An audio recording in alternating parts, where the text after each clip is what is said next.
You are a young girl. The gates of the city have already collapsed, and the smoke of conquest clings to your skin like a second shadow. Hands you do not know drag you forward, past rubble and corpses, into an avenue lined with marble. The stones beneath your bare feet are cold, polished by centuries of kings who walked before, but the grandeur offers no comfort. Incense burns in bronze braziers, its sweetness masking the sour smell of fear. Around you, silence reigns, not the silence of peace, but of waiting. Women avert their eyes. Eunuchs stand like statues, their gazes hollow, their voices clipped, their pity long since bled away. Somewhere in the corridors ahead, whispers speak of women who entered and never returned. In this place, survival is not life. Existence itself becomes a sentence, measured not in days, but in obedience.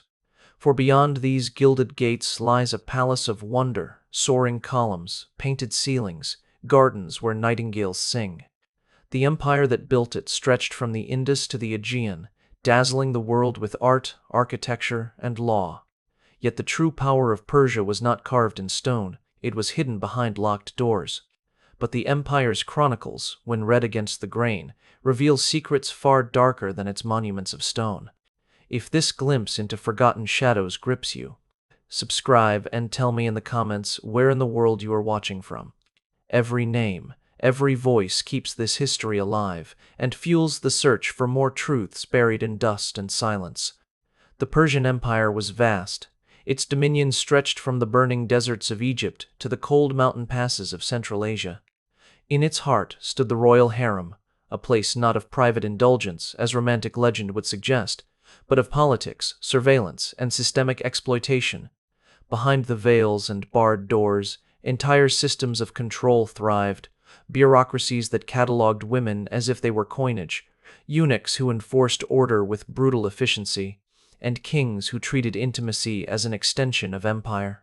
Greek historians, Persian chronicles, and later Islamic adaptations converge on one point. The harem was no accident of decadence. It was deliberate machinery, designed to turn human lives into instruments of power. When the dust of conquest settled, the first act of empire was not mercy, it was sorting. Victors did not simply plunder gold and grain, they catalogued flesh. Captives, especially women and children, were driven into public squares or temple courtyards where scribes unrolled ledgers. The process was disturbingly methodical, resembling an auction of artifacts more than the handling of human beings. Chroniclers describe women lined up by age, health, and perceived beauty, while eunuchs marked tallies with reed pens. A mother could be forced to watch her daughter stand apart, designated fit for the palace, while she herself was dismissed as excess. In the records that survive, names vanish into categories: 15 females, ages 14 to 18, in excellent condition. Tau. No trace of identity remained, only the cold weight of inventory. This systematic categorization was not incidental. The Persian state understood that conquest was more than land, it was the control of bodies. By separating the young from the old, the fertile from the barren, and the beautiful from the plain, the harem machine transformed individuality into a hierarchy of value. To the scribes, the tears of the condemned were no different than the notes they penned beside jars of saffron or bolts of silk. The ledgers made no distinction between human and cargo. Economic incentives fueled this dehumanization. Commanders were rewarded not simply for victory in battle, but for the quality of their captures. The more women deemed suitable for palace service, the greater their bonuses. Greek observers like Ctesias noted that the value of captives rose and fell with the rhythms of war. During great campaigns, markets flooded with flesh, lowering prices, while in times of peace, scarcity drove the value upward. Human lives became commodities subject to the same fluctuations as olive oil or grain. In some provinces, records show that a concubine's worth was calculated against livestock, with equivalencies such as 1 mare equals 3 youths, or 1 concubine of noble blood. Such comparisons reveal the industrial scale of dehumanization. Transport was the next ordeal. Caravans of captives wound across deserts and mountain passes, herded like beasts of burden. Women walked chained, carrying their own food rations, while guards whipped stragglers who collapsed from exhaustion. Those destined for the Persian heartland might endure months on the road, crossing rivers on rafts where drownings were commonplace. Maritime transport was little better. Ships loaded with captives treated human beings as ballast, cramming bodies into holds with suffocating density. Mortality rates of 10 to 15% were accepted as the cost of transport, tallied in ledgers with the same detached precision as spoiled grain. 30 lost at sea, one account notes, written in the same hand that recorded cargo of wine. Arrival in the harem was not the end of suffering, it was the beginning of erasure. The first ritual was renaming. Captives were stripped of their birth identities and given new titles, often euphemistic or diminutive, intended to sever ties to their past. Names rooted in foreign gods or family lineages were erased, replaced with designations that emphasized submission or beauty. In some cases, women were renamed by numbers, further dehumanized into components of a system. Forced conversions followed, staged publicly to both humiliate and erase memory. Greek writers record ceremonies in which women were compelled to trample icons of their ancestral faiths before bowing to imperial deities or acknowledging the king as divine. These were not spontaneous acts of cruelty, they were psychological warfare designed to break the spirit as much as the body. Clothing reinforced the hierarchy. Silk robes of specific colors marked one's rank within the harem, with gold embroidery reserved for favorites and plain linens for the expendable. Jewelry was not adornment, but branding, bangles or anklets inscribed with imperial insignias, sometimes impossible to remove. To wear them was to be stamped as property, much like livestock branded for ownership. The purpose was not hidden, it was systematic. The Persian harem was less a private indulgence of kings and more a bureaucratized institution, where every detail, names, dress, duties, was codified to strip away individuality and impose the empire's will. Pregnancy, too, was transformed into policy. Surviving records, though fragmentary, revealed disturbing attention to fertility. Women of childbearing age were monitored in cycles, their conditions noted in ledgers that tracked them like livestock. Some were forced into breeding programs designed to maximize offspring, ensuring a constant supply of heirs, soldiers, or future concubines. Pregnancies were not matters of family or love, they were state assets. Chroniclers whisper of eunuchs assigned to oversee entire wards where women were kept solely for reproduction, their value calculated by the number of surviving children produced. Archaeological evidence from palace ruins shows chambers with reinforced doors and barred windows, likely used for confinement of such groups. The trauma radiated outward into families and villages. Parents, knowing what awaited their daughters if captured, resorted to desperate measures. Some scarred their children deliberately, marking their faces with burns or cuts to render them less valuable in the eyes of raiders. Others mutilated daughters in darker ways, acts of twisted love meant to spare them a fate deemed worse than death. In regions bordering Persia's reach, entire communities uprooted themselves, abandoning fertile land and ancestral homes simply to flee the shadow of abduction. Oral traditions preserved these terrors long after empires fell. Folk songs in Central Asia and the Caucasus murmur of daughters taken, mothers mourning, and families broken, echoes of cultural memory that outlasted stone palaces. Even within the harem walls, trauma was weaponized into hierarchy. Senior concubines, once victims themselves, became enforcers. To survive, many adapted by aligning with eunuchs or palace officials, perpetuating the very system that had consumed them.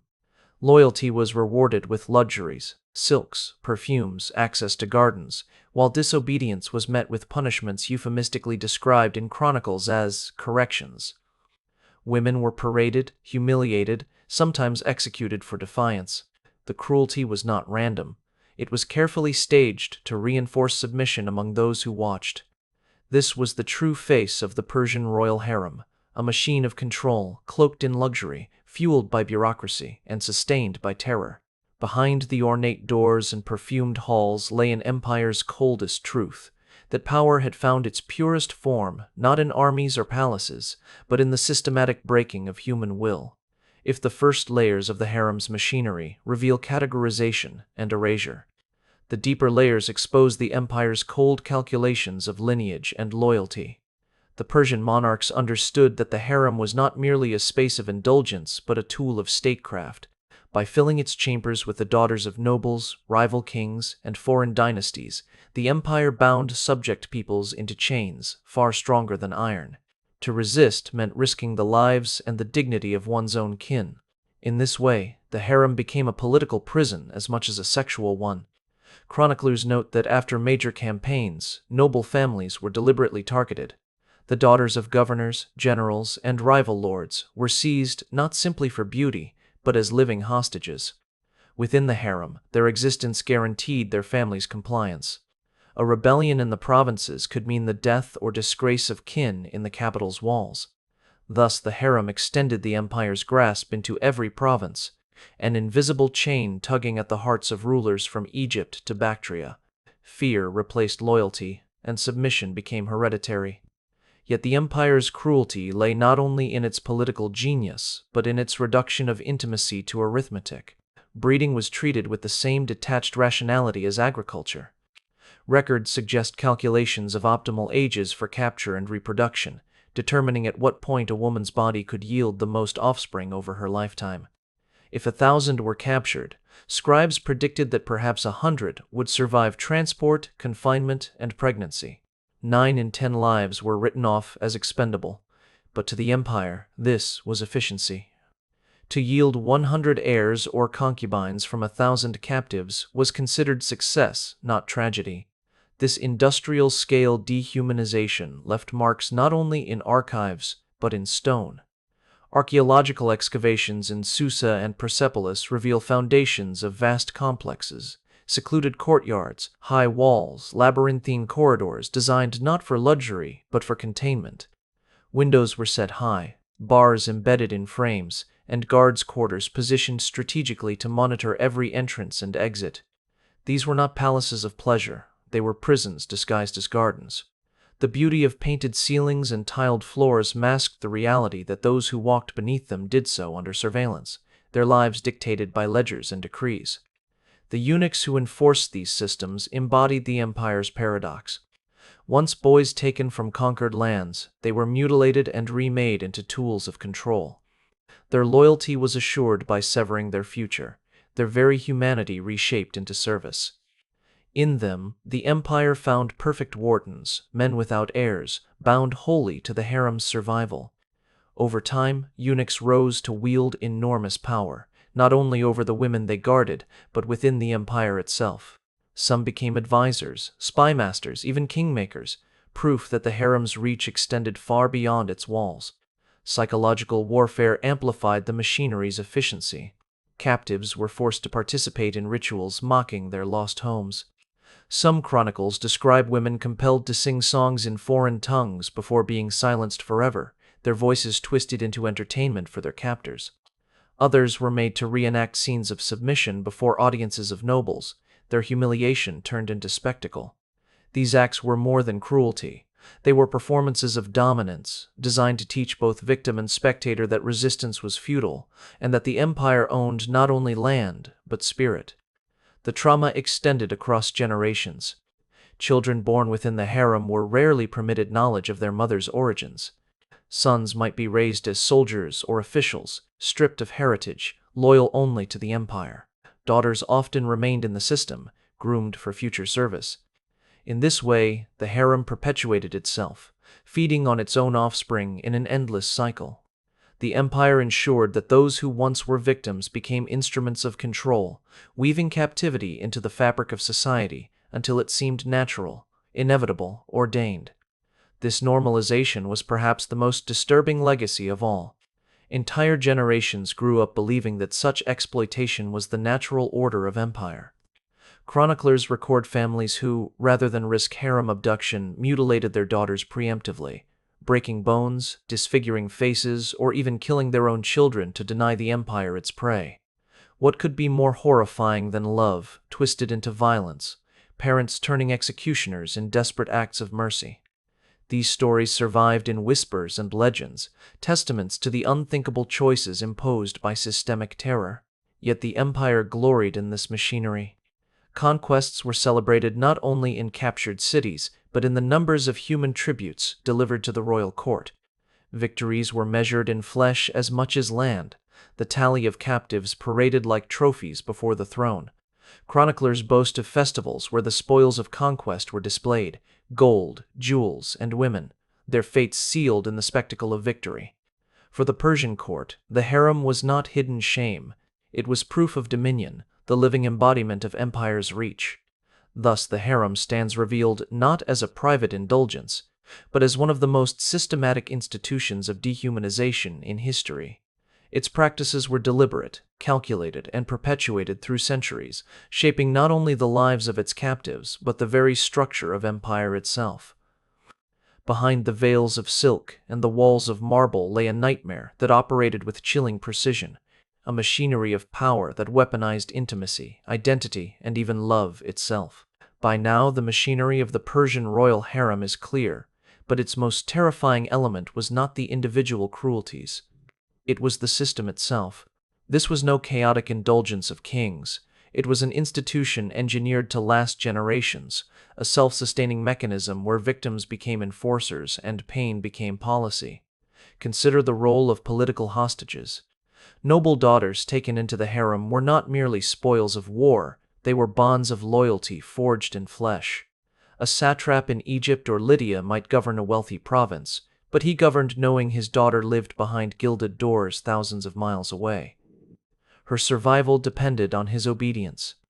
Chroniclers describe entire uprisings stifled before they began, because one whispered threat against captive kin was enough to bend a ruler's will.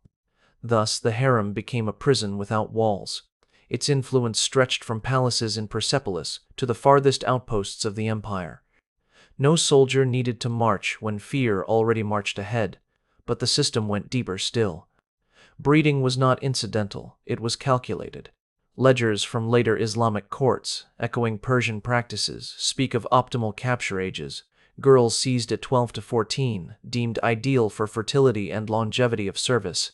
Pregnancy was monitored, cycles tracked with meticulous attention, as though the women were mares in a stable rather than human beings. The empire expected failures, miscarriages, deaths in childbirth, infants lost. These were considered acceptable losses, written off with the same detachment as spoiled harvests. Efficiency lay in numbers, not mercy. To yield 100 surviving children from 1,000 captives was not tragedy, it was policy fulfilled. Entertainment fed this cruelty. Public punishments within the harem were staged like theater, designed to remind onlookers of their fragility. Disobedient concubines might be paraded in shame, forced to perform humiliations before their peers, or displayed to courtiers as examples. The chronicles speak euphemistically of corrections, but what lay behind the word was degradation so severe that silence became the only survival strategy. Even executions were sometimes turned into festivals of power, reinforcing the emperor's godlike authority. To watch was to learn. The empire owned not only your body, but the script of your life and death. The eunuchs, too, exemplified the system's horror. Once children themselves, torn from their families, mutilated and reshaped into tools of control, they became indispensable. Over decades, eunuchs grew into powerful intermediaries, holding the keys to chambers, whispering in the ears of kings, and enforcing order with merciless efficiency. Some chronicles suggest eunuchs orchestrated rivalries among women, turning captives against one another to ensure loyalty flowed upward, never sideways. The empire had discovered that the surest chains were not iron but psychology. Pause and consider what this meant. The Persian harem was not a hidden indulgence behind curtains. It was a visible symbol of power, an open secret known across the empire. People surrendered cities rather than risk their daughters' fates. Families mutilated children to spare them. Provinces obeyed, nobles bowed, rebellions withered, all under the shadow of what happened inside the harem. Intimacy itself had been weaponized into a political system. The genius and the monstrosity of the Persian harem was its normalization. Over time, what began as conquest became culture. Generations grew up knowing no alternative. Sons born from concubines were raised in privilege, but cut off from their mothers' true identities. Daughters were groomed for the same system, prepared to step into the cycle that had consumed their mothers. What should have been rebellion turned into continuity. Victims became participants, and participants became guardians of the very structure that had erased them. Law codified this normalization. Assault on a concubine was not considered violation of a person, but damage to imperial property. The penalty was a fine, as if one had spoiled a piece of silk or slaughtered a prized horse without permission. In this legal framework, the humanity of the women did not exist. They were assets, measured and valued only insofar as they enriched the king. To live inside this system was to exist in a twilight zone between person and possession. The harem also distorted justice itself.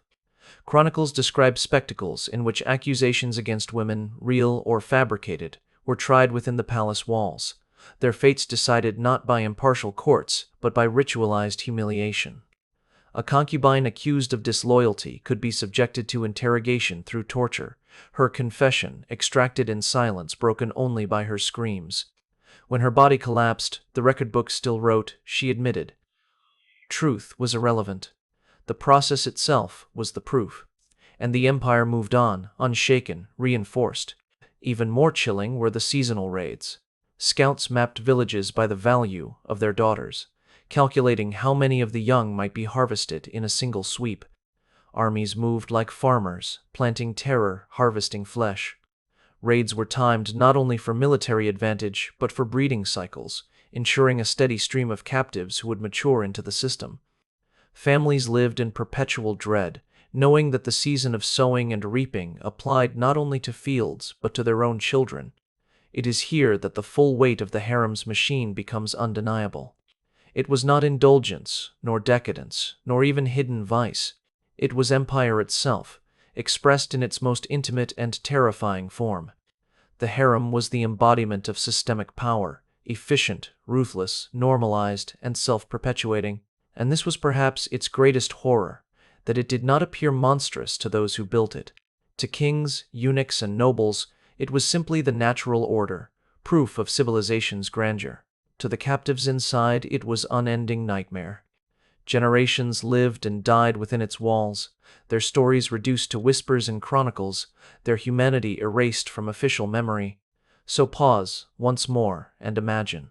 An empire that could conquer continents also conquered the most private spaces of the human soul. The Persian harem was not merely a prison of bodies, it was a prison of history, where silence and normalization ensured that the victims' voices rarely escaped the stone walls that entombed them. And yet, through the fragments that survive, the truth seeps out, carrying with it a weight darker than the monuments of kings. When the chronicles fall silent and the palaces crumble into dust, what remains are not only ruins, but echoes. The Persian royal harem, cloaked for centuries in romance and exotic legend, emerges instead as one of history's most disturbing laboratories of power.